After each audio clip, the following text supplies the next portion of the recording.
Hello everyone.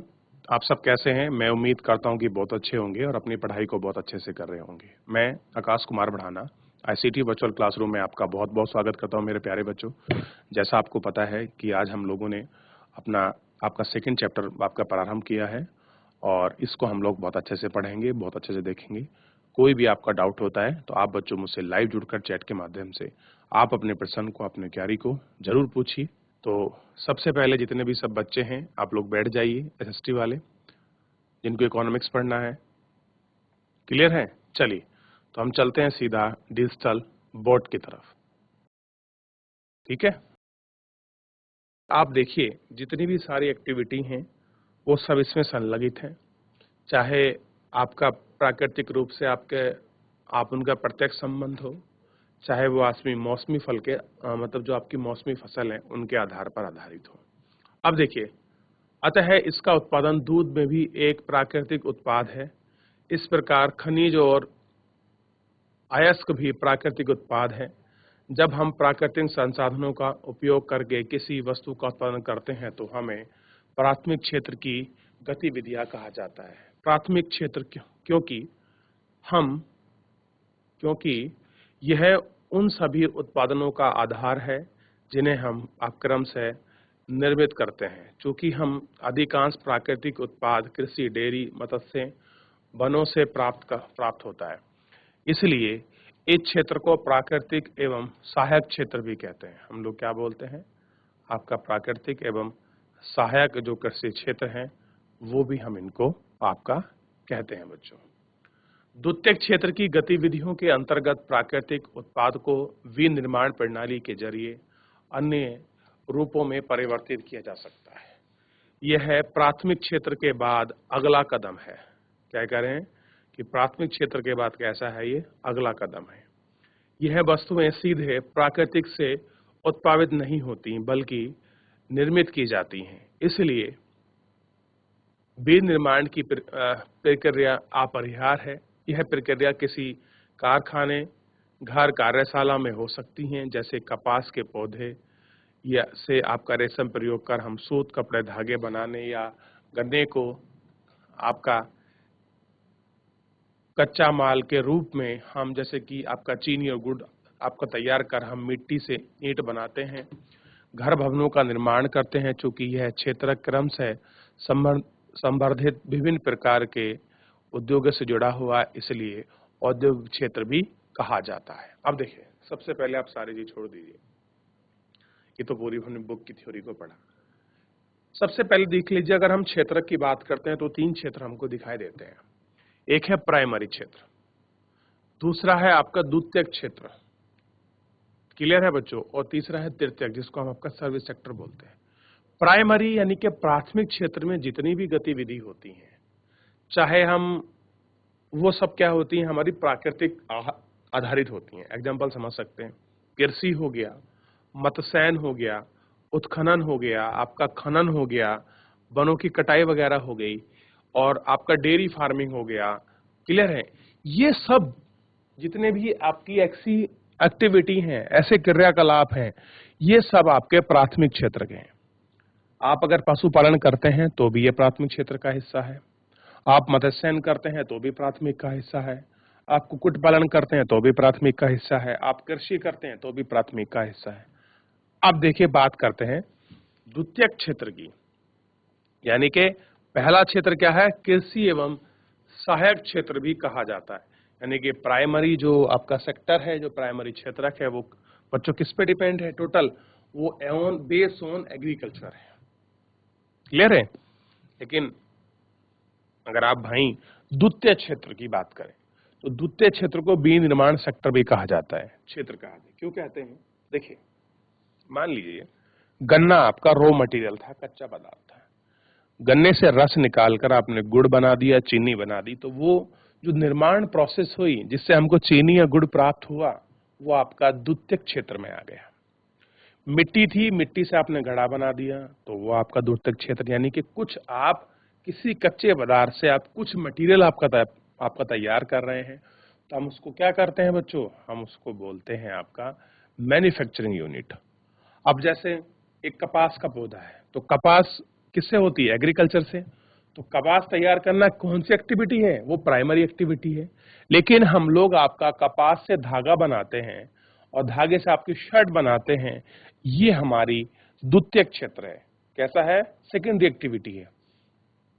तो हम लोग क्या कर रहे हैं? किसी चीज का निर्माण कर रहे हैं।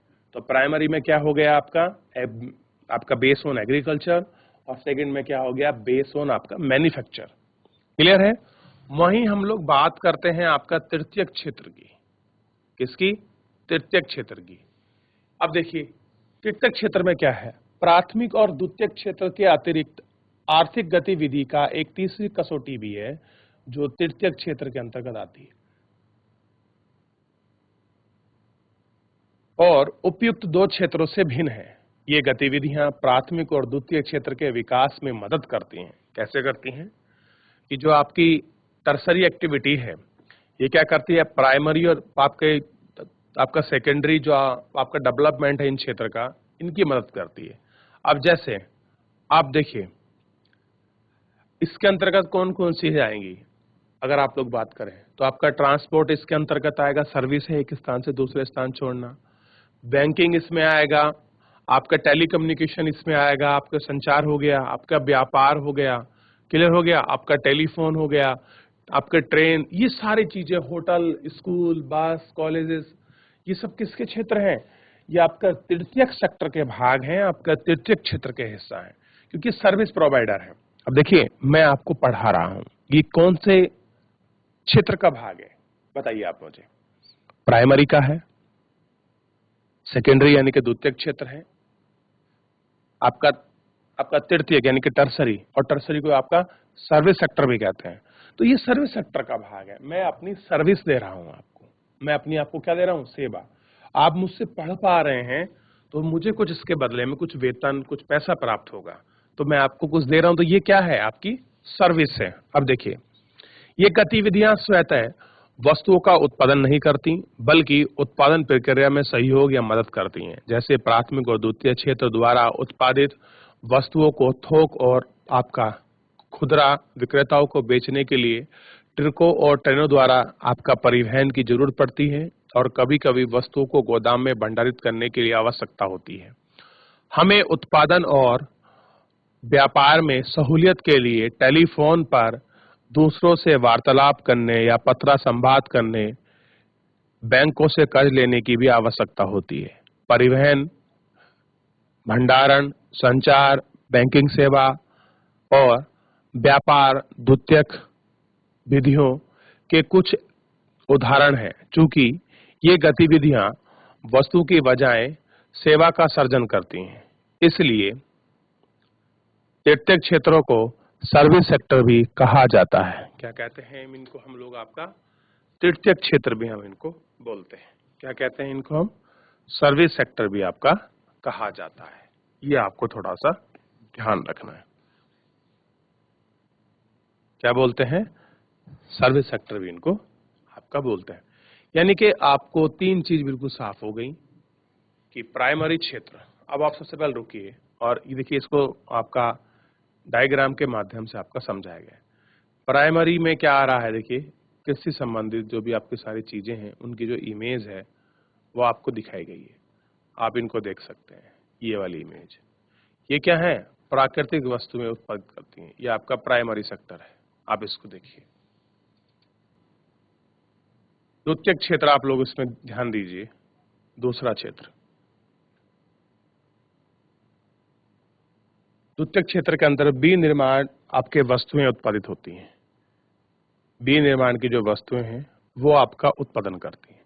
अब देखिए आपका कुछ चीज मैन्युफैक्चरिंग करी है, आपकी शर्ट बनाई है, आपका बोरी में चीनी भरा है, जूता बनाया है, कार बनाई है आपकी, जो है ध्यान दीजिए कि जो आपकी कुर्सी वगैरह है, ये सब चीजें बनाई गई।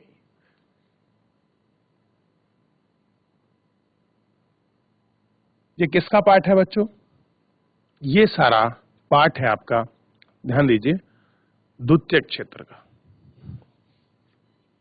अब थोड़ा सा यहां देखिए, अब हम बात कर रहे हैं तृतीयक क्षेत्र की, जो आपका टर्सरी है। इस पर गौर कीजिए।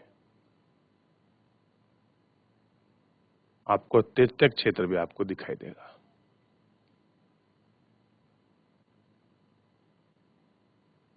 देखिए, आज की तारीख में अगर हम लोग बात करें, सबसे बड़ा जो सेक्टर जो आपका बढ़ रहा है, वो आपका सेक्टर है सर्विस सेक्टर। कौन सा है बच्चों? सर्विस सेक्टर आपका सबसे तेजी से बढ़ने वाला क्षेत्र है, क्योंकि समय के अनुसार जिस प्रकार से डिमांड बढ़ रही है, वो सर्विस सेक्टर ही क्या कर पाएगा उसको फुलफिल कर पाएगा। ये आपको देखना है बच्चों, ठीक है। देखिए, आगे बढ़ते हैं और इन सारी चीजों को हम लोग देखते हैं।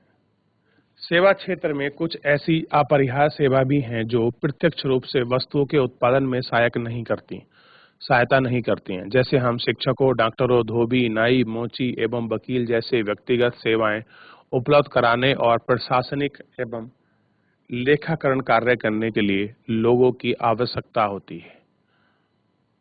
अब ध्यान दीजिए, आपको क्या करना है बच्चों। मान लीजिए सर्विस सेक्टर के अंतर्गत कुछ ऐसी सर्विस है जो हम प्रत्यक्ष रूप से वस्तुओं में हेल्पफुल नहीं कर सकते। अब देखिए, शिक्षक हैं, ये भी आपका तृतीयक क्षेत्र का भाग है। डॉक्टर हैं, ये भी। नाई है, धोबी, मोची, वकील, ये सब कैसे हैं? इसी के अंतर्गत। और जो भी हमारी प्रशासनिक सेवाएं के अंदर जो आपका लेखाकरण का कार्य है, वो भी इसी में। वर्तमान समय में सूचना प्रौद्योगिकी पर आधारित कुछ नवीन तकनीकी जैसे internet cafe, ATM, booth, call centre, software company इत्यादि आपकी महत्वपूर्ण है। तो ये भी सब क्या है? आपका सर्विस प्रोवाइडर है। तो ये किसके अंतर्गत आती हैं? ये आपका तृतीयक क्षेत्र में आपका शामिल है।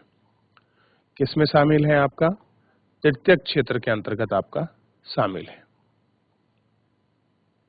अब देखिए, तीनों क्षेत्रों की तुलना कि आप तीनों क्षेत्रों की तुलना कैसे करेंगे। प्राथमिक, द्वितीय एवं तृतीयक क्षेत्र की विधिवत उत्पादन कार्यों से काफी अधिक मात्रा में वस्तुओं और सेवा का उत्पादन होता है। साथ ही इन क्षेत्रों में काफी अधिक संख्या में लोग वस्तुओं और सेवा के उत्पादन के लिए काम करते हैं। इसलिए अगले चरण में यह देखना है कि प्रत्येक क्षेत्र में कितनी वस्तुएं सेवा उत्पादित होती हैं, कि कितनी आपकी वस्तुएं हैं और कितनी ऐसी सेवा है जिनका क्या हो रहा है, आपका इन सब में आपका प्रोडक्शन हो रहा है, ठीक है। और इनको भी देखेंगे और आपके कितने लोग क्षेत्रों में काम करते हैं। किसी अर्थव्यवस्था में कुल उत्पादन और रोजगार की दृष्टि से एक से अधिक क्षेत्र प्रधान होते हैं, जबकि अन्य छोटे क्षेत्रों में अपेक्षाकृत ये सारी चीजें होती हैं। प्रत्येक क्षेत्र की विधिवत वस्तुओं और सेवा की गणना हम कैसे करते हैं और कुल उत्पादन को कैसे जानते हैं, आइए इसके विषय में हम लोग देखते हैं। आप सोचते होंगे कि हजारों की संख्या में उत्पादित वस्तुओं और सेवाओं की गणना करना असंभव है। कैसे कह रहे हैं? कि हम लोग ये सोचते हैं कि हजारों की संख्या में उत्पादित वस्तुओं की सेवा करने की जो गणना है वो असंभव है। यह ना केवल बृहत कार्य है, बल्कि आप आश्चर्यचकित भी होंगे कि हम कारों और स्कूटरों, वकील और फर्नीचरों की संख्या का योगफल कैसे कर सकते हैं। अत्यंत बेतुकी बात है। आप कह रहे हैं कि अगर हम लोग बात करें कि प्रत्येक क्षेत्र में विद्युत वस्तुओं की हम गणना कैसे करें और उनको कुल उत्पादन को हम कैसे जान पाएंगे, तो हम कैसे कंप्यूटर को, किलो को, इन सब का जो आपकी वैल्यू है वो हम लोग कैसे निकाल सकते हैं। ये बात करना तो कैसा है? आपका बेतुकी बात। बेतुकी मतलब जिसमें कोई लॉजिक ना हो, तर्क ना हो। आइए आगे बढ़ते हैं। आप बिल्कुल सही सोचते हैं। इस समस्या के समाधान के लिए अर्थशास्त्री का सुझाव है कि वस्तुओं और सेवाओं की वास्तविक संख्या का योग करने के स्थान पर उनके मूल्य का उपयोग किया जाना चाहिए। जैसे आप देखिए 1000 आपको किलोग्राम गेहूं 8 रुपए प्रति किलोग्राम की दर से बेचा जाता है, तो गेहूं का मूल्य 8000 रुपए होगा। 10 रुपए प्रति नारियल की दर से 5000 नारियल का मूल्य 5000 रुपए होगा। इसी प्रकार तीनों क्षेत्रकों के वस्तुओं और सेवाओं के मूल्यों की गणना की जाती है और इसके बाद योगफल प्राप्त होता है। यानी कि हम क्या करेंगे, हम उन सारी वस्तुओं को गिनकर उनकी वैल्यू नहीं निकाल लेंगे, बल्कि जो उनका मूल्य है उस मूल्य से उन चीजों को क्या कर देंगे बच्चों, हम लोग आपका मल्टीप्लाई कर देंगे, तो हमको उनका रेट प्राप्त हो जाएगा। और रेट प्राप्त कर कर हम लोग गुड्स एंड सर्विसेज की हम लोग काउंटिंग कर सकते हैं। हम उनको आपका देख सकते हैं कि गुड एंड सर्विसेज कितना है। क्लियर है? ये हमको थोड़ा सा इसमें ध्यान रखना है। ध्यान रखें कि यह एक सावधानी बरतने की जरूरत है। उत्पादित और बेची गई प्रत्येक वस्तु या सेवा की गणना करने के लिए जरूरी नहीं है कि केवल अंतिम वस्तु और सेवा की गणना का ही औचित्य है। अब देखिए हमको क्या करना है कि हमको इसमें क्या गणना करना है, अंतिम वस्तु और सेवा की हमने काउंटिंग लेना है। जैसे कि एक किसान के आटा मिल को 8 रुपए प्रति गेहूं की दर से गेहूं को बेचता है। मिल में पिसाई करने के बाद बिस्कुट कंपनी को वह 10 रुपए किलो में बेचता है, और बिस्कुट कंपनी आटे के साथ चीनी, तेल जैसी चीजों का प्रयोग कर बिस्कुट के 4 पैकेट बनाती है, और उपभोक्ता बाजार में इनकी कीमत 60 रुपए यानी कि 15 रुपए आपका प्रति पैकेट से बेचती है। अतः बिस्कुट ही अंतिम उत्पाद है, अर्थात वह वस्तु की उपभोक्ता तक पहुंची है। अब देखिए क्या रेट था आटा आपका, 8 रुपए किलो। 8 रुपए किलो था, और 8 रुपए किलो से कितना हो गया, 10 रुपए किलो, और 10 से कितना गया आपका 60 रुपए यानी कि 15 रुपए प्रति पैकेट। तो अंतिम रेट क्या हुआ, अंतिम वस्तु और सेवा का मूल्य क्या हुआ, 60 रुपए। तो क्या है ना, अर्थात उस वस्तु की उपभोक्ता तक पहुंच, और क्या है ये अंतिम उत्पाद है। इस तरह से आपका पहुंच की गई है। ये आपको थोड़ा सा देखना है और इसको जानना है। तो इस तरह से हम लोग चीजों को वेरी करते हैं, और इस तरह से हम लोग आपका चीजों को देखते हैं। क्लियर है? अब देखिए केवल अंतिम वस्तुओं और सेवा का ही गणना क्यों की जाती है। दिए गए उदाहरणों में अंतिम वस्तुओं के विपरीत गेहूं, आटा जैसी वस्तुएं मध्यवर्ती वस्तुएं हैं। मध्यवर्ती वस्तुएं अंतिम वस्तुओं और सेवाओं का निर्माण में इस्तेमाल की जाती हैं। अंतिम वस्तुओं के मूल्य में मध्यवर्ती सेवा का मूल्य पहले से ही शामिल होता है। कह रहा है कि इन सारी वस्तुओं में क्या होता है, जो मूल्य है वो आपका पहले से ही क्या होता है, इन सब में आपका शामिल होता है। बिस्कुट के 60 रुपए से पहले आटे का मूल्य 10 रुपए शामिल है। इसी प्रकार अन्य सभी मध्यवर्ती वस्तुओं का मूल्य भी शामिल होगा। अतः गेहूं और आटे का मूल्य की अलग अलग गणना करना उचित नहीं है।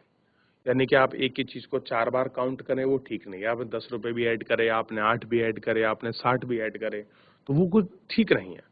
तो हम लोग क्या कर लेते हैं, फाइनली गुड्स हमको कितने में पड़ा। देखिए अगर हम आपका बिस्कुट देखें, गेहूं कितने में था, 8 में, 8 से 10 में हो, और आपके 10 से कितने होगा, आपका 15 रुपए में हो गया। अगर एक बिस्किट के पैकेट की बात करें तो हम उनको 3 स्टेप में काउंट नहीं करेंगे। हम सिंपली जब हमको क्या निकालना होगा, अंतिम वस्तुओं का सेवा का उत्पाद निकालना होगा, तो हम लोग जो अंतिम मूल्य होगा हम उसको वेरी कर लेते हैं। तो अंतिम हमने उसको वेरी कर लिया 15 रुपए। तो आज थोड़ा तुम्हें ना अजीब सा लग रहा होगा बच्चा आप लोगों को, लेकिन आज पढ़ लो, जब मैं कल आपको समझाऊंगा नोट्स बनाकर, तो आपको सारी चीजें बड़ी आसान से और बहुत अच्छे से आपको समझ आएंगी, ये मेरी गारंटी है। क्योंकि तृतीयक क्षेत्र को पढ़ना, द्वितीयक क्षेत्र को पढ़ना, फिर उनको समझना, फिर अंतिम उत्पाद वस्तुओं को निकालना, ये थोड़ा सा आपको कठिन लग सकता है। देखिए क्योंकि तब हम एक ही वस्तु की गणना, मूल्य की गणना कई बार करते हैं, पहले गेहूं के रूप में, फिर आटे के रूप में, फिर अंतिम वस्तु बिस्कुट के रूप में मूल्यों की गणना करते हैं। किसी विशेष वर्ष में प्रत्येक क्षेत्र द्वारा उत्पादित अंतिम वस्तुओं और सेवाओं का मूल्य उस वर्ष के क्षेत्र के कुल उत्पादन की जानकारी प्रदान करना है। तीनों क्षेत्रकों के यानी कि प्राइमरी, सेकेंडरी और आपका टर्सरी के उत्पादन के योग को देश के सकल घरेलू उत्पाद यानी कि ग्रॉस डोमेस्टिक प्रोडक्ट यानी कि जीडीपी कहते हैं। यानी कि आप लोग क्या करें, आपका प्राइमरी सेक्टर, आपका सेकेंडरी सेक्टर, आपका तृतीयक क्षेत्र के जितने भी सेक्टर हैं, इनके आपके उत्पादित अंतिम वस्तु और सेवाओं का मूल्य निकाल लीजिए और इन आपका तीनों क्षेत्रों को ऐड कर लीजिए। ऐड करने से क्या होगा, जो हमारी सकल घरेलू उत्पाद है वो हमको पता लगेगी, जिसको हम बोलते हैं ग्रॉस डोमेस्टिक प्रोडक्ट यानी के जीडीपी। किसी देश के भीतर किसी विशेष वर्ष में उत्पादित सभी अंतिम वस्तुओं और सेवाओं का मूल्य है। ठीक है, सकल घरेलू उत्पाद अर्थव्यवस्था की विशालता प्रदर्शित करता है। कह रहे कि जीडीपी जितनी मजबूत होगी उस देश की अर्थव्यवस्था क्या होगी, उतनी विशाल होगी। विशाल का मतलब है उतनी ही बड़ी होगी बच्चों। तो ये सब चीजें आपको ध्यान रखना है कि किसी भी देश की चीजें किस पर डिपेंड करती हैं। आप सोच सकते हैं ये सारी डिपेंड करती हैं बच्चों उसकी अर्थव्यवस्था पर। क्लियर है, किस पर डिपेंड करती हैं, आपकी अर्थव्यवस्था पर ये सारी चीजें आपका डिपेंड होती है। ठीक, आगे बढ़िए। भारत में सकल घरेलू उत्पाद मापना जैसा कठिन कार्य केंद्र सरकार के मंत्रालय द्वारा किया जाता है। यानी कि अगर हम लोग आपका जीडीपी को जो आपका मापते हैं, इसे कौन करता है, केंद्र सरकार के मंत्रालय। यह मंत्रालय राज्यों एवं केंद्र शासित प्रदेश के विभिन्न सरकारी विभागों की सहायता से वस्तुओं और सेवाओं के कुल मूल्य और उनके मूल्य से संबंधित सूचनाएं एकत्र करता है। तब सब जीडीपी का जो अनुमान है वो आपका कर सकते हैं। जीडीपी का जो अनुमान है वो आपका लगा सकते हैं। क्षेत्रकों को ऐतिहासिक परिवर्तन, कह रहे जो क्षेत्र हैं उनमें जो आपका ऐतिहासिक परिवर्तन है वो क्या है, थोड़ा देखिए। सामान्यतः अधिकांश विकसित देशों के इतिहास में यह देखा गया है कि विकास का प्रारंभिक अवस्था में प्राथमिक क्षेत्रीय आर्थिक सहकारिता का सबसे महत्वपूर्ण क्षेत्र रहा है। यानी कि अगर आप लोग देखेंगे जितने भी आपके विकसित देश हैं, अगर आप उनका इतिहास पढ़ोगे तो प्रारंभ में जब उनका विकास हुआ है तो वो प्राथमिक क्षेत्र ही सबसे एक्टिव क्षेत्र रहा है। जैसे जैसे कृषि प्रणाली परिवर्तित होती गई और कृषि क्षेत्र समृद्ध होता गया, वैसे वैसे पहले की तुलना में अपेक्षाकृत अधिक उत्पादन होने लगा। अब लेकिन लोग दूसरे कार्यों में कार्य करने लगे। अब लोग कहाँ हो गए, दूसरी जगह भी कार्य करने लगे। शिल्पियों और व्यापारियों की संख्या में वृद्धि होने लगी। क्रय विक्रय की गतिविधियां कई गुना बढ़ गई थी। इसके अतिरिक्त लोग प्रशासन, सैनिक इत्यादि कार्य में जुटे थे। फिर भी इस क्षेत्र में अवस्था अधिकांश उत्पादित वस्तुएं प्राकृतिक उत्पादित थीं जो प्राथमिक क्षेत्र में आती थीं और अधिकांश लोग इसी क्षेत्र में रोजगार करते थे। लंबे समय 100 वर्ष से अधिक के बाद भी विशेषकर विनिर्माण की नवीन प्रणाली के प्रचलन के से कारखाने अस्तित्व में आए और उनका प्रसार हुआ। जो लोग पहले खेतों में काम करते थे उन्हें आप बहुत सारे लोगों को कारखानों में काम करने लगे। उन्हें कारखानों में काम करने के लिए मजबूर किया गया। जैसा कि आपने इतिहास में पढ़ा है कि कारखानों में सस्ती दरों पर उत्पादित वस्तुओं का लोग इस्तेमाल करने लगे। कुल उत्पादन और रोजगार की दृष्टि से द्वितीयक क्षेत्र सबसे महत्वपूर्ण हो गया था। इसका कारण अतिरिक्त समय में काम होने लगा। इसका अर्थ है कि क्षेत्रकों का महत्वपूर्ण परिवर्तित हो गया। कह रहे जो महत्व है वो आपका क्षेत्रकों का वो आपका बदल गया। विगत 100 वर्षों में विकसित देशों में द्वितीयक क्षेत्र में तृतीयक क्षेत्र को पुनः बदलाव हुआ। कुल उत्पादन की दृष्टि से सेवा क्षेत्र का महत्व बढ़ गया। अधिकांश श्रमजीवी लोग सेवा क्षेत्र में नियोजित हैं। विकसित देशों में यही सामान्य लक्षण भी आपका देखा गया है। भारत में तीनों क्षेत्र की तुलना में उत्पादन रोजगार कितना है, विगत वर्षों में विकसित देशों का पैटर्न देखिए और समरूप भारत में भी परिवर्तन हुआ है। इसके अगले खंड में हम लोग विचार करेंगे। ये आपका चैप्टर है। चलो बच्चों, तो ये चैप्टर हम लोगों ने इतना पढ़ लिया और उसको देख लिया। इसको एक बार आप लोग घर पढ़ के आइए, फिर कल मैं आपको बताऊंगा। ठीक है, तो बच्चों आज के लिए इतना ही। धन्यवाद।